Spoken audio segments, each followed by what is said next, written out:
Hi friends, welcome to my channel. ಹೇಗಿದ್ದೀರಾ ಎಲ್ಲ? ಇವತ್ತು ನಾನು ನಿಮಗೆ ಗುಳ್ಳ ಪಲ್ಯ ಹೇಗೆ ಮಾಡುವುದೆಂದು ತೋರಿಸಿಕೊಡುತ್ತೇನೆ. ಗುಳ್ಳ ಎಂದರೆ ಬದನೆಕಾಯಿ ಅಂತ ಸಹ ಹೇಳುತ್ತಾರೆ. ನಾವು ಉಡುಪಿ ಸೈಡು ಗುಳ್ಳ ಅಂತ ಹೇಳುತ್ತೇವೆ.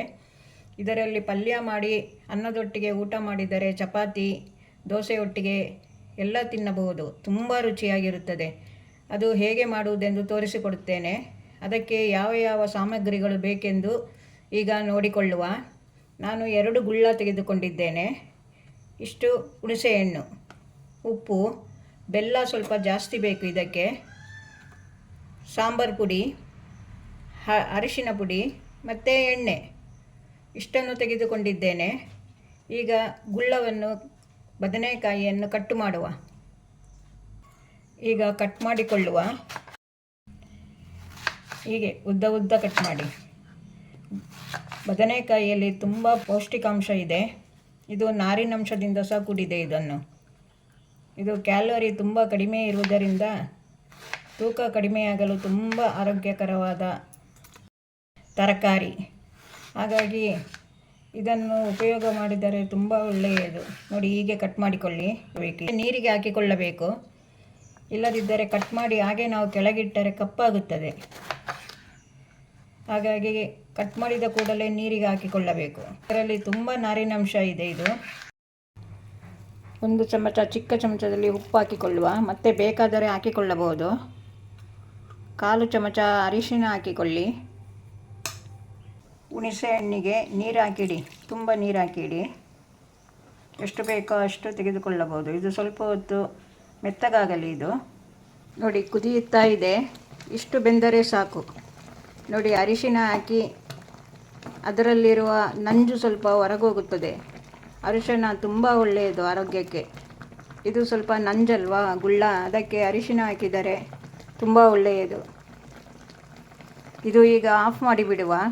ಈ ನೀರನ್ನು ಚೆಲ್ಲುವ. ಇದು ಬೇಡ. ಇದು ನೋಡಿ ಎಷ್ಟು ಬೆಂದಿರಬೇಕು. ಇದಕ್ಕೆ ಈಗ ಸ್ವಲ್ಪ ಅರಿಶಿನ ಹಾಕಿಕೊಳ್ಳುವ,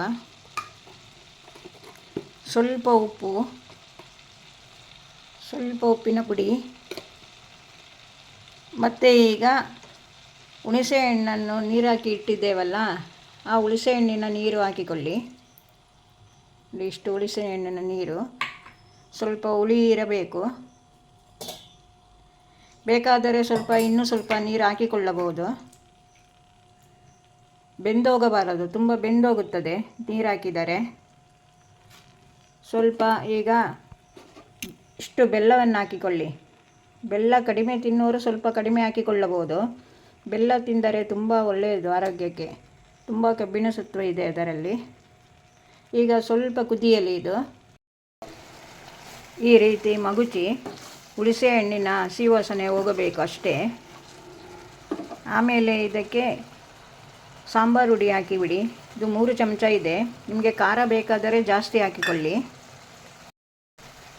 ಮಿಕ್ಸ್ ಮಾಡಿ. ಸ್ವಲ್ಪ ಮಿಕ್ಸ್ ಆಗಲಿ ಸಾಂಬಾರು ಹುಡಿ. ನೋಡಿ, ಈ ರೀತಿ ಮಿಕ್ಸ್ ಮಾಡಿ. ಇದು ಹದ ಬೆಂದಿದೆ ನೋಡಿ. ತುಂಬ ಬೇಯಿಸಿಕೊಂಡರೆ ಏನು ತೊಂದರೆ ಇಲ್ಲ. ಆದರೆ ಈ ರೀತಿ ಇದ್ದರೆ ಬಾಯಿಗೆ ಸಿಗುತ್ತದೆ, ಚೆನ್ನಾಗಿರುತ್ತದೆ ತಿನ್ನುವಾಗ.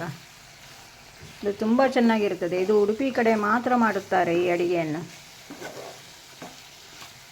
ನೋಡಿ, ಈ ರೀತಿ ಲಾಸ್ಟಿಗೆ 2 ಚಮಚ ಎಣ್ಣೆ ಹಾಕಿಕೊಳ್ಳಿ. ನೀವು ಯಾವುದು ಎಣ್ಣೆ ಬಳಸುತ್ತೀರಿ ಆ ಎಣ್ಣೆ ಹಾಕಿಕೊಳ್ಳಿ. ನಾನು ತೆಂಗಿನ ಎಣ್ಣೆ ಹಾಕಿಕೊಂಡಿದ್ದೇನೆ. ತೆಂಗಿನ ಎಣ್ಣೆ ಆರೋಗ್ಯಕ್ಕೆ ತುಂಬ ಒಳ್ಳೆಯದು. ನೋಡಿ, ಈ ರೀತಿ ನೋಡಿ ಎಷ್ಟು ಚೆನ್ನಾಗಿ ಬಂದಿದೆ ನೋಡಿ. ಈಗ 1 ನಿಮಿಷ ಬಿಟ್ಟು ಆಫ್ ಮಾಡಿ ಬಿಡಬೇಕು. ಇದು ಎಣ್ಣೆಯಲ್ಲಿ ಸ್ವಲ್ಪ 1 ನಿಮಿಷ ಬೇಯಬೇಕು. ಇದು ನೋಡಿ, ಈ ರೀತಿ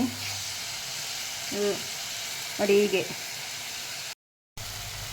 ನೋಡಿ, ಬದನೆ ಅಥವಾ ಗುಳ್ಳ ಪಲ್ಯ ರೆಡಿಯಾಯಿತು.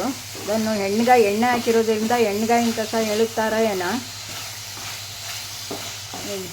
ಈಗ ರೆಡಿ ಆಯಿತು. ಆಫ್ ಮಾಡಿಬಿಡಿ. ನೋಡಿ, ರೆಡಿ ಆಯಿತು. ಈಗ ಇದಕ್ಕೆ ಸ್ವಲ್ಪ ಮೇಲಿಂದ ಕೊತ್ತಂಬರಿ ಸೊಪ್ಪು ಹಾಕುವ. ಕೊತ್ತಂಬರಿ ಸೊಪ್ಪು ಹಾಕಿ ತುಂಬ ರುಚಿಯಾಗಿರ್ತದೆ. ಕೊತ್ತಂಬರಿ ಸೊಪ್ಪು ಸಹ ಆರೋಗ್ಯಕ್ಕೆ, ಕೂದಲಿಗೆ ಸಹ ಎಲ್ಲ ಒಳ್ಳೆಯದು ಕೊತ್ತಂಬರಿ ಸೊಪ್ಪು. ಹಾಗಾಗಿ ಕೊತ್ತಂಬರಿ ಸೊಪ್ಪನ್ನು ಸಹ ತಿನ್ನುತ್ತಾ ಬರಬೇಕು ನೀವು. ಓಕೆ ಫ್ರೆಂಡ್ಸ್, ನಿಮಗೆ ಇಷ್ಟವಾದರೆ ಲೈಕ್ ಮಾಡಿ, ಸಬ್ಸ್ಕ್ರೈಬ್ ಮಾಡಿ, ಶೇರ್ ಮಾಡಿ. ಇನ್ನೊಂದು ವಿಡಿಯೋದಲ್ಲಿ ಸಿಗುತ್ತೇನೆ. ಬಾಯ್.